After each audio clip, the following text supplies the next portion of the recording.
Lush? What up? Yeah, I'm right here. Okay, Yo, there we go. Lush What's One, good, man? what up, man? Chilling, bro. Chilling. What's happening? I don't know if you heard of Rent earlier. But Yeah, I was speaking game. I love the passion. I love to hear people speaking passionately and debating the art form, man. It's a beautiful thing. I agree. Let me say this, man. I love what you tried to attempt with Ether. Come on, like, dog. No, but let me say this. I wanted to be there. But like, what happened? With the handheld mics? And do you want to give us a feedback on that? Yeah, as far as the mics and all that, well, I really wanted from the jump to bring on my production team, the team that I've been working with the whole time throughout my career. But I wasn't able to. Hold on one second. I'm sorry to have to do this. Sorry about this, man. No, you're back, man. Go ahead. Yeah. So basically, I really wanted to bring on my audio-visual team that I've been working with for the entire duration of my career. Shout out Kyle Gray, Avocado, as everybody that follows the culture closely knows, he is one of the most prolific and on-point dudes to do this. He's one of the few people in the world that are even capable of doing this shit. You know what I mean? And they at that point it was with Fresh Coast Media, getting to know our client, film on TV, and how and like the extent of our relationship. They really didn't have full understanding of what we do and what we're capable of. So they had their production team on it. Shout out to homie Brandon Howe. So literally there was nothing that I could do. All my input at that point was kind of overlooked. I was in control of the creative aspects of the event, and they were in control of the pay-per-view stream, of the video shooting, which actually looks really, really good right up there, and the audio, which was a nightmare the day of, and we wound up learning the hard way, and we had to sacrifice a little bit of quality for that. But what's cool is when the actual videos come out, as they're starting to be released, via VOD on the Film On website as well as YouTube, the audio is being edited. Shout out to homegirl Fanny, a little Asian girl who's just killing it, bro. She like Twiz meets fucking what's that fool name? Hype Williams, and she don't even know it. You feel me? And she's just learning, so she's killing it, and she's preserving as much of the audio as possible. You're gonna see as the battle start to drop is gonna be a lot better. And the next pay-per-view we do, Alfie's already bought a new satellite as well as a new firewall to protect it. So it's like, there ain't gonna be no more of this shit. It's trial and error, and we made the errors, and we learned from them. We heard the feedback from the peoples, and we're doing everything in our power to correct it. So next time that shit's extra crispy. 100%. And we saw you actually got the rematch done the day after, which is credit to you. Within less than 24 hours. Yeah. What's your response into the rematch? Who do you think won? I mean, you don't have to give an answer, but just when the dust settles on all these battles and everybody really has time to digest them beyond their initial expectations and all that, they're gonna be like, man, there are some amazing battles and amazing performances at this event. And what happened with the Diz Cassidy thing is so, you couldn't write that shit in a book the way it happened, and there's so many elements that people aren't aware of. But if you want to just look at the actual performances and the bars and you want my honest analysis, I think day one, clearly on that big stage, Dizaster was far more confident and that's his realm.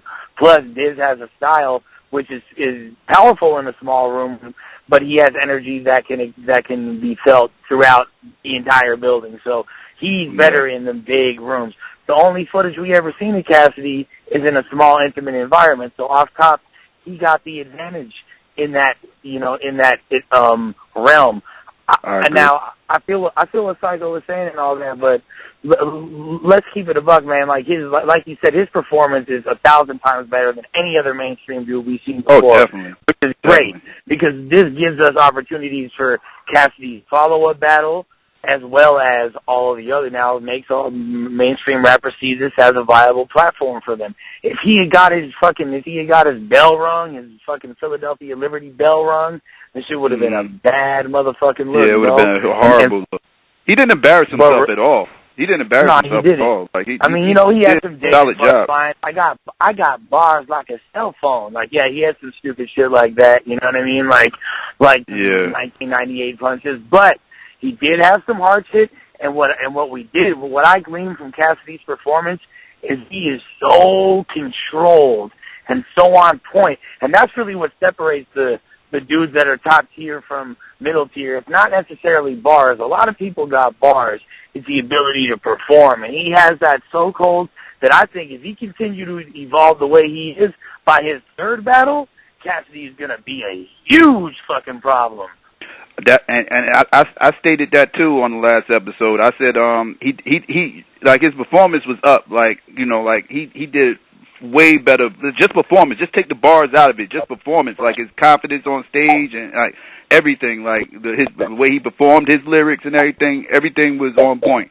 I was like, now the next time he come around, I think we're going to see more of the third round cast than the first round cast. He was more and more comfortable, especially since we know that with battles like that, we got to have him in a smaller, intimate environment. Maybe max the crowd out at 200-300 people, make them, you know what I'm saying, like only invited guests and people that are paying premium prices to attend, and just focus on the pay-per-view. And that's probably what we'll do for the follow-up Cavs event. And and really, you know, like it's as far as how I score, that, you know, Diz clearly smashed in the first round, bro. Like, he really, really did. But, you know, the second, even though Cass had that imitation of Diz in the first round, which was hard, and kind of he caught that. You could kind of see Diz, like, fan out for a second damn near, you know? But you could see that Diz did some damage to Cass in the first round, too. I definitely score the first round to Diz, no bias. Second round do too. Real debatable in the second, if you ask me. And, you know, I agree. And Diz kind of flipped up in the third. If you take day one into account, it's a different story. You kind of got to give it overall to Diz. If you're just looking at day two, it's different. You know, it makes it way more debatable. Yeah, all I got a chance to catch was day two. I didn't get a chance to catch day one. I was out of town. Okay, you ain't missing much. Yeah. But, yeah. The other battles were hot, but as far as the Cass versus Diz, I mean. Yeah, I was just judging mine just strictly off the day two performance. Now this is another thing that got brought up during last episode that I'm glad you hear. Maybe you can answer this. Like, it ended weird. Like I felt a little bit cheated. I'm gonna be real with you. I felt a little bit cheated. I felt like, you know, I didn't get to hear everything Cassidy came with, because again, he was heating up in the third. Like I don't think he needed the rest of his bars to win the third. But I was curious to know how come he didn't get a chance to spit the rest of his bars. The thing is, with all due respect to Cass, he was completely full of shit. You could see the look on my face. Like, there was no unlimited rounds. Like, it was 3 to 5 minutes, bro. And the battle itself overall was over 42 minutes. So you know that both them fools were going over. We had to stop. And I honestly was cool with Cass continuing to rap. But, so it was like, Diz was like, all right, it's time. So then we low-key tried to stop it. But then I was like, you know what, let it rap. He's like, am I rapping or not? Fools are kind of going back and forth, just talking. And it just made sense to end it right then, or else it just would have been even more awkward. But the fact that we didn't see everything Cass has means that you're going to have to bring that in the second battle. That's what's up. Yeah, because I know he did mention, he said something about first round 3, second round 5, and the last round was unlimited, and y'all two was going back and forth about that. No, it just simply wasn't true, and he knew it. You know what I'm saying? But it's like he's a clever performer, bro. Just like the shit he was saying about, oh, I heard Grape Street got paid to shut down. Like how that's a complete bullshit. But it's still like you could say things in battles that aren't true, and it still becomes true. It becomes true. Yeah. Really, if anything, it was the other way around.